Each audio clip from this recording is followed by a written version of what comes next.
आज का दिन बहुत खास है, इसलिए आज आपके लिए एक विश्लेषण भी बहुत खास होगा। आज महाशिवरात्रि है और आज ही अंतर्राष्ट्रीय महिला दिवस भी है, यानी महाशिवरात्रि भी है और महिला दिवस भी है। इसलिए आज हम भगवान शिव और शक्ति का एक अनोखा विश्लेषण करेंगे, यानी शिव और शक्ति दोनों का एक विश्लेषण होगा। महाशिवरात्रि का पर्व इसलिए मनाया जाता है क्योंकि आज ही के दिन भगवान शिव और पार्वती जी का विवाह हुआ था और भगवान शिव और पार्वती जी के ही संयुक्त रूप को अर्धनारीश्वर कहा जाता है। इस स्वरूप के आधे हिस्से में पुरुष रूपी शिव का वास होता है और बाकी के आधे हिस्से में स्त्री रूपी शक्ति यानी पार्वती जी का वास होता है, और इसीलिए शिव को शक्ति के बिना और शक्ति को शिव के बिना अधूरा माना जाता है। और भगवान शिव की सबसे बड़ी शक्ति यही है कि वो रुद्र भी हैं, यानी वो विनाशक भी हैं, और वो भोले भाले यानी भोलेनाथ भी हैं, यानी वो दयालु भी हैं और वो उदार भी हैं। और इसीलिए कहते हैं कि अगर कलयुग में इंसान ने अपने हृदय में शिव तत्व को जीवंत कर लिया तो वो व्यक्ति अपने जीवन को हमेशा के लिए बदल सकता है। शास्त्रों में भगवान शिव को देवों का देव बताया गया है और उनके 108 रूपों का वर्णन किया गया है, और इनमें भी अर्धनारीश्वर का उनका रूप शिव शक्ति को परिभाषित करता है, जिसमें शिव जी का भी वास है और पार्वती जी का भी वास है। और बड़ी बात यह है कि इस शिव शक्ति का मिलन महाशिवरात्रि के दिन ही हुआ था, इसीलिए आज का दिन बहुत खास है। पौराणिक कथाओं में मान्यता है कि जब माता सती ने आत्मदाह कर लिया तब भगवान शिव ने स्वयं को निराशा और अवसाद में लीन कर लिया था, वो उसमें खो गए थे। और भगवान शिव की मनोस्थिति से राक्षस ताड़कासुर अच्छी तरह से परिचित था और उसे ऐसा लगा कि अब भगवान शिव के लिए कभी भी गृहस्थ जीवन संभव नहीं होगा, और इसी बात का फायदा उठाकर वो अमर होना चाहता था। इसके लिए उसने ब्रह्मांड के निर्माता भगवान ब्रह्मा की तपस्या शुरू की, और जब भगवान ब्रह्मा इस राक्षस के सामने प्रकट हुए तो इस राक्षस ने उनसे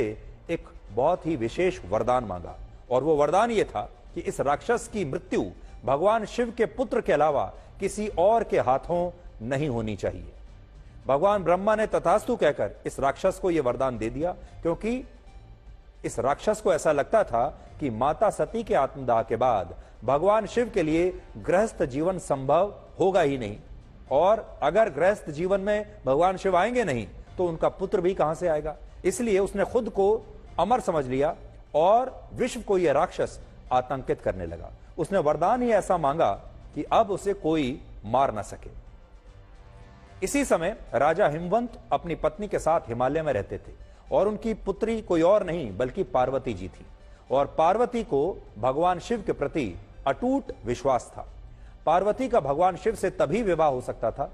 तब जब भगवान शिव के हृदय में स्नेह और प्रेम भाव उत्पन्न होता, जबकि वो तो कैलाश पर्वत पर ध्यान की मुद्रा में बैठे हुए थे, इसलिए इसकी संभावना ना के बराबर थी।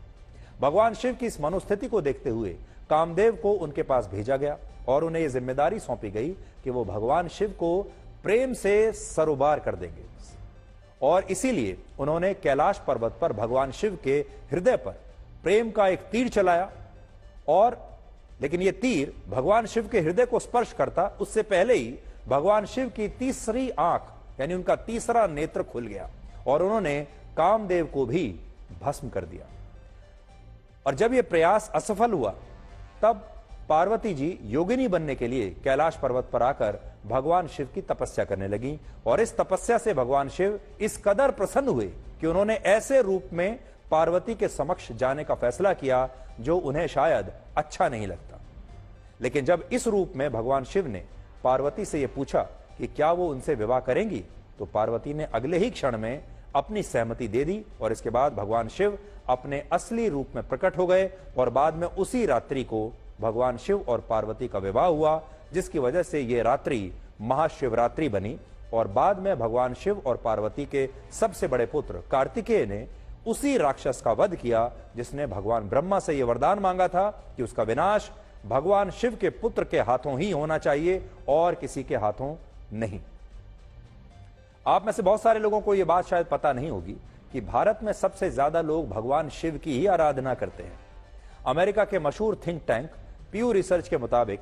भारत में सबसे ज्यादा 44% लोग भगवान शिव की आराधना करते हैं,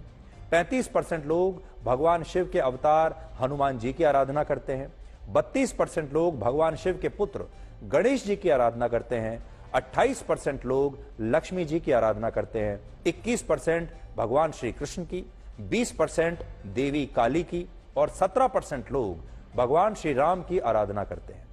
यहां बड़ी बात यह है कि भगवान शिव को उत्तर भारत के अलावा दक्षिण भारत में भी सबसे ज्यादा पूजा जाता है, जबकि भगवान श्री कृष्ण और भगवान राम की दक्षिण भारत के राज्यों में उनसे कम आराधना होती है। उत्तर भारत में भगवान श्री राम को 20% लोग मानते हैं, जबकि दक्षिण भारत में भगवान श्री राम को 13% लोग मानते हैं। और इसी तरह से उत्तर भारत में 28% लोग भगवान श्री कृष्ण की सबसे पहले आराधना करते हैं, लेकिन दक्षिण भारत में 14% लोग ही भगवान श्री कृष्ण को अपने सबसे करीब मानते हैं। ये आंकड़े हमारे नहीं हैं, पीयू रिसर्च के आंकड़े हैं जो आज मैं आपके सामने पेश कर रहा हूं। लेकिन जब बात भगवान शिव की आती है तो उत्तर से लेकर दक्षिण तक ज्यादातर लोग भगवान शिव की सबसे पहले आराधना करते हैं। उनके भक्तों की संख्या बहुत ज्यादा है और यही वजह है कि हमारे देश में जो भगवान शिव को समर्पित 12 ज्योतिर्लिंग हैं, वहां हर साल लगभग 19 करोड़ लोग दर्शन करने के लिए आते हैं, जिससे आप भगवान शिव की शक्ति को समझ सकते हैं। कहते हैं जो होकर भी ना हो, जो शून्य भी हो और शून्य से निकली सृष्टि भी हो, जो कण कण में व्याप्त हो और जो सत्य भी हो और सुंदर भी हो और जिनमें सृष्टि भी विलीन रहे, वो भगवान शिव है। और आज आप चाहें तो भगवान शिव से 2 बड़ी बातें सीख सकते हैं। पहली बात यह कि भगवान शिव के गले में लिपटी सर्पमाला ये बताती है कि अहंकार को हमेशा नियंत्रण में रखना चाहिए। भगवान शिव से आप मैनेजमेंट का एक लाइफ लेसन भी सीख सकते हैं और वो सीख ये है कि आपको अच्छे में हमेशा पीछे और बुरे में हमेशा आगे रहना चाहिए। समुद्र मंथन के दौरान जब विष निकलता था तब कोई उस विष को पीना नहीं चाहता था और इसके बाद भगवान शिव ने आगे आकर उस विष को पिया, लेकिन जब समुद्र मंथन से अमृत निकला तो उन्होंने इस अमृत को पहले देवों को पीने के लिए दे दिया था। तीसरा, भगवान शिव की तीसरी आंख यानी तीसरा नेत्र यह सिखाता है कि जीवन में भी त्रिनेत्र का होना आवश्यक है और यह त्रिनेत्र आपके विवेक का होना चाहिए, जिसमें आप विवेक से फैसले लेकर अपने जीवन को स्थिर और सही दिशा दे सके। चौथी बात आप भगवान शिव से यह सीख सकते हैं कि भगवान शिव रुद्र भी हैं यानी विनाशक भी हैं और वो भोलेनाथ भी हैं यानी दयालु और उदार भी हैं और आपको जीवन में ऐसा ही होना चाहिए।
चले पाल की सजाई के भभूति लगाई के पाल की सजाई के ना